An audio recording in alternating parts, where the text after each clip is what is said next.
तो हेलो दोस्तों, कैसे हैं आप सभी। तो आज हम आप सभी के लिए 2 मार्क्स का क्वेश्चन लेके आए जो आपका चैप्टर है साइंस का, मतलब विज्ञान का, रासायनिक अभिक्रिया एवं समीकरण। उससे 2 मार्क्स का रिलेटेड कैसे क्वेश्चन पूछे जा सकते हैं। प्रीवियस वीडियो में मैंने बताया था आपको, उसका लेक्चर लिया था, उसका नोट्स भी प्रोवाइड किया था। अगर आपने नहीं देखा है तो डिस्क्रिप्शन में आपको लिंक मिल जाएगा, वहाँ से जाकर देख लीजिए।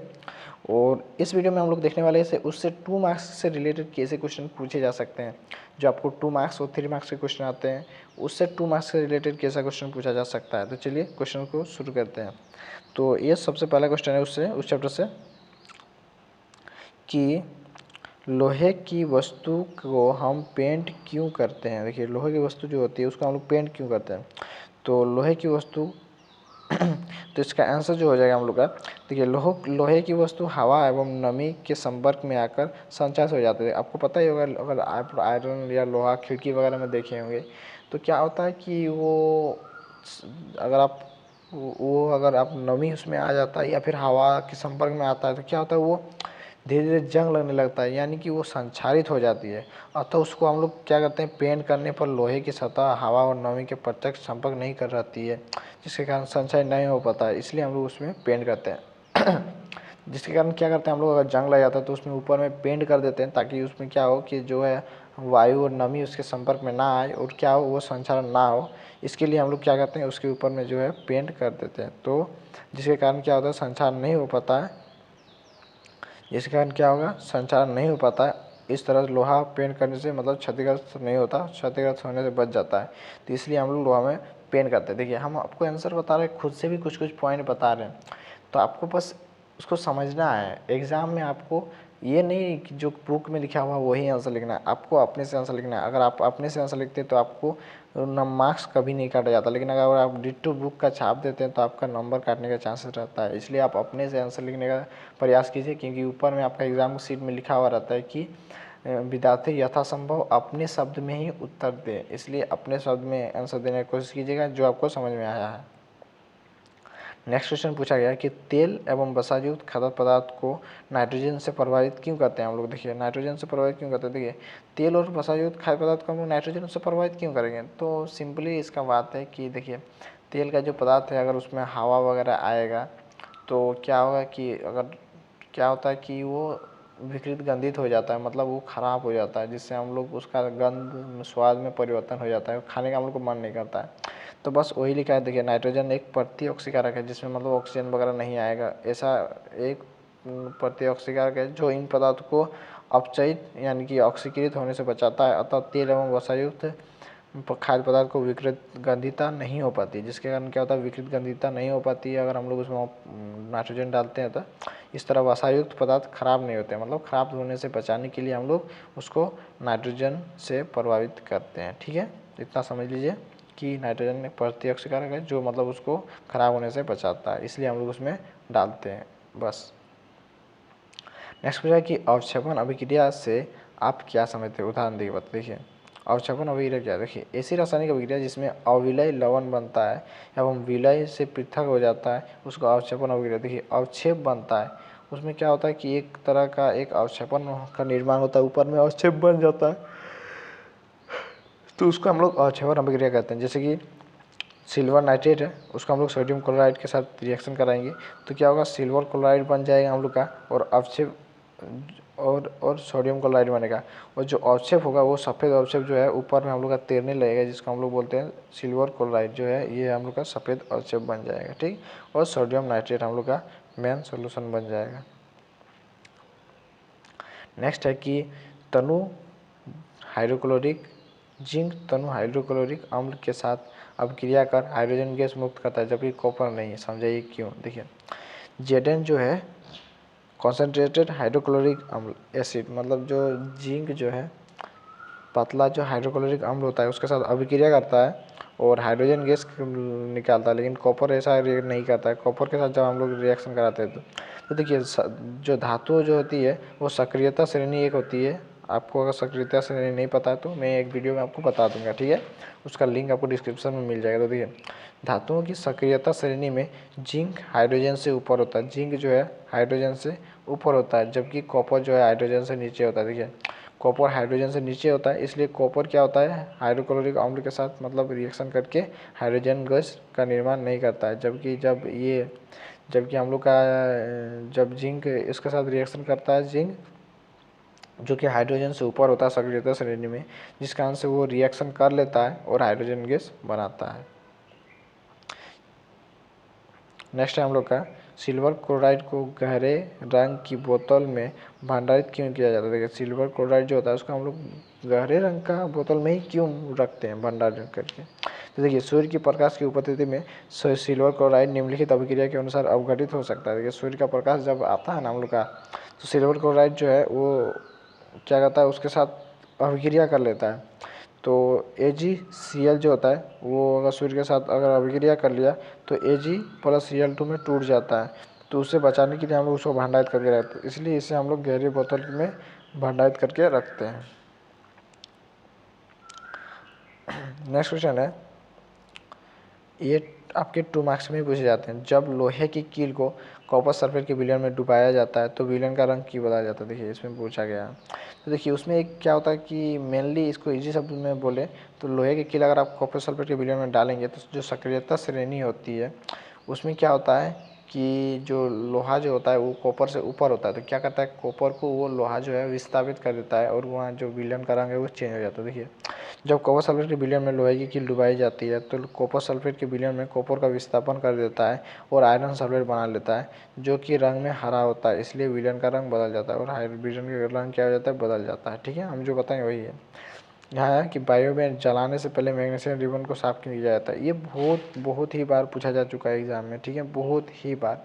आप इसको थोड़ा ध्यान देके सुनिएगा, बाकी मैं भी हमको लगता है नहीं पूछ सकता है आप लोग को, लेकिन आपको ध्यान देना है। तो देखिए क्या लिखा है, देखिए बायो में जलाने से पहले मैग्नीशियम रिबन को हम लोग साफ़ क्यों करेंगे। देखिए मैग्नीशियम रिबन को साफ़ इसलिए करते हैं क्योंकि ये जो आपका मैग्नीशियम रिबन है उसके ऊपर में मतलब ऑक्सीजन की कुछ परत, कुछ कार्बोनेट वगैरह की परत चढ़ जाता है, तो उसको हम लोग हटाने के लिए मतलब उसको साफ़ कर दें ताकि वो क्या हो वायु के संपर्क में आके आसानी से जल सके। चलिए इसका आंसर लिखा हुआ है उसको देखते हैं। देखिए वायु में जलाने से पहले मैग्नीशियम रिबन को हम लोग रेगमाल से या रगड़ कर साफ़ किया जाता है ताकि मैग्नीशियम ऑक्साइड और मैग्नीशियम कार्बोनेट की परत हट जाए। वहाँ पे जो ऑक्साइड या कार्बोनेट की परत बना है वो हट जाए और जो वायुमंडलीय ऑक्सीजन CO2 से अभिक्रिया कल फॉस्फोरस रिबन पर बनाता है, जो कि मतलब पहले ही CO2 के साथ और ऑक्सीजन के साथ रिएक्शन करके बनता है। तो उसको हम लोग हटाते हैं और ताकि वो क्या हो आसानी से जल सके। ठीक है, नेक्स्ट निम्नलिखित रासायनिक अभिक्रिया के लिए संतुलित समीकरण लिखिए। देखिए ये 3 आपका रासायनिक अभिक्रिया दिया हुआ है, इसका आप लोग संतुलित रासायनिक अभिक्रिया लिखना है। तो इसको आपको मैं काम दे रहा हूँ कि आपको इसको लिखना है। अगर आप नहीं सकेंगे तो आप कमेंट में बताइएगा, हम इसका वीडियो बना देंगे, मतलब आपको बताएंगे। तो इसका देखिए सिंपल क्या है, हाइड्रोजन है तो H2 लिखना है, क्लोरीन है तो Cl2 लिखना है, हाइड्रोजन का है तो HCl है, तो अब 2 गो H2 2 गो Cl2 तो 2HCl हो जाएगा। तो बस ऐसे ही सिंपल है। देखिए बेरियम का है तो BaCl2 हो जाएगा, एल्यूमिनियम सल्फेट तो AlSO4 हो जाएगा इंटू Al2SO4 इंटू 3, क्योंकि जो इसका जो बाहरी कक्षा में 3 इलेक्ट्रॉन होता है जो कि यहाँ पे आ जाता है, तो इससे आपका ये बनेगा। तो ये आपका होगा 8वां नंबर क्वेश्चन। अब 9th नंबर क्वेश्चन को देखते हैं। आपका 2 मार्क्स का क्वेश्चन जो है वो ज़्यादा है। ठीक है, इसमें पूछा कि किसी पदार्थ X के विलयन का उपयोग सफ़ेदी करने के लिए किया जाता है। देखिए कोई पदार्थ है उसका हम लोग विलयन का उपयोग सफ़ेदी करने के लिए करते हैं। ठीक है, सफ़ेदी मतलब एक तरह से देखा जाए तो जो घर वगैरह होता है हम लोग आप देखेंगे सफ़ेद करते हैं, कलर करते हैं, तो उसके लिए किया जाता है। तो उसका नाम क्या है। तो इसमें क्वेश्चन में पूछा है कि पदार्थ X का नाम और सूत्र लिखिए और ऊपर 1 में लिखिए कि X के जल के साथ अभिक्रिया लिखिए और जल के साथ कैसा अभिक्रिया करेगा वो लिखने बोला है। तो देखिए पदार्थ X का नाम जो होगा वो बिना बुझा हुआ चुना होगा, यानी कि कैल्शियम ऑक्साइड होगा CaO होगा।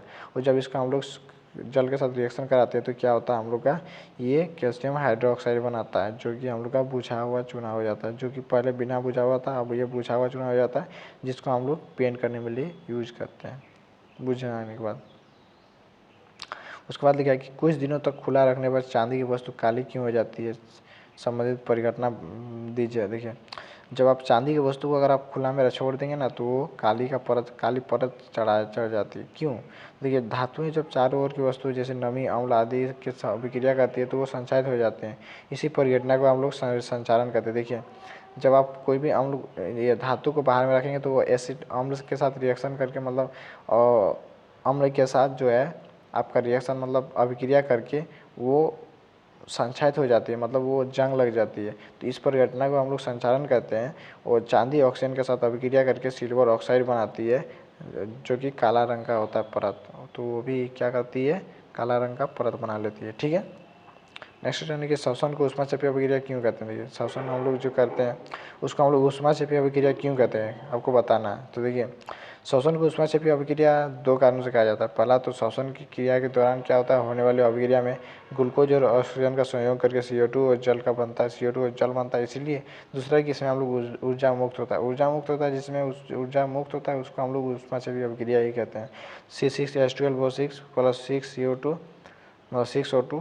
देखिए ये ग्लूकोज है, ऑक्सीजन के साथ रिएक्शन करेगा, ये ग्लूकोज प्लस ऊर्जा हम लोग को देता है, मतलब ऊर्जा देता है प्लस हीट रिलीज करता है। ठीक उन वियोजन अभिक्रियाओं के लिए एक एक समीकरण दीजिए जिसमें ऊष्मा, प्रकाश एवं विद्युत का रूप में ऊर्जा प्रदान किया जाता है। देखिए ऊर्जा हम लोग देते हैं जब विद्युत देते हैं, सूर्य का प्रकाश देते हैं और तापमान मतलब हीट देते हैं।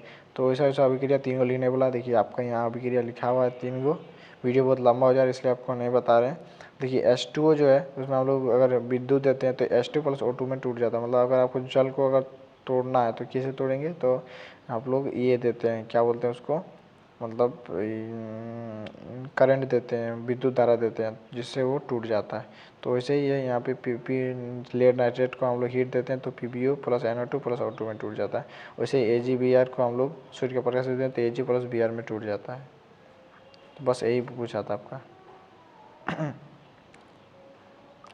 नेक्स्ट क्वेश्चन है हम लोग का पूछा गया है, विस्थापन एवं द्विविस्थापन अभिक्रिया में अंतर है, अंतर क्या है और इन अभिक्रियाओं का समीकरण लिखिए। दोनों में क्या अंतर है उसका अभिक्रिया का समीकरण लिखने बोला, मतलब इस तरह का। ठीक है, तो देखिए विस्थापन अभिक्रिया जब अधिक क्रियाशील तत्व कम क्रियाशील तत्व को उसके यौगिक से विस्थापित करते। देखिए आपको हम बताए थे सक्रियता श्रेणी जो होता है उसमें जो अधिक क्रियाशील धातु है, अधिक क्रियाशील तत्व है, वो कम क्रियाशील तत्व को विस्थापित करेगा। जैसे कि Cu जो है कम क्रियाशील है, Zn ज़्यादा क्रियाशील है, तो Zn क्या करेगा, Cu को विस्थापित कर देगा। देखिए ZnCl2 बनाएगा और Cu अलग हो जाएगा, तो इसको हम लोग बोलते हैं विस्थापन अभिक्रिया। ठीक है, नेक्स्ट हम लोग का द्विविस्थापन क्या होता है। देखिए द्विविस्थापन में होता है क्या है कि द्विविस्थापन अभिक्रिया जो है, द्विविस्थापन अभिक्रिया में अभिकारक के बीच आयनों का आदान प्रदान, इसमें अभिकारकों के बीच आयनों का आदान प्रदान होता है, जबकि वो उसमें क्रियाशीलता के अनुसार वो क्या करता है, उसको विस्थापित करता है, लेकिन इसमें आयनों का आदान प्रदान होता है, तो इसके लिए इसको हम लोग द्विविस्थापन अभिक्रिया बोलते हैं। जैसे कि सोडियम हाइड्रोक्साइड है, ये HCl है, दोनों के साथ क्या होगा, NaCl बनाएगा प्लस H2O बना लेगा। ठीक है, तो इसका हम लोग लास्ट क्वेश्चन है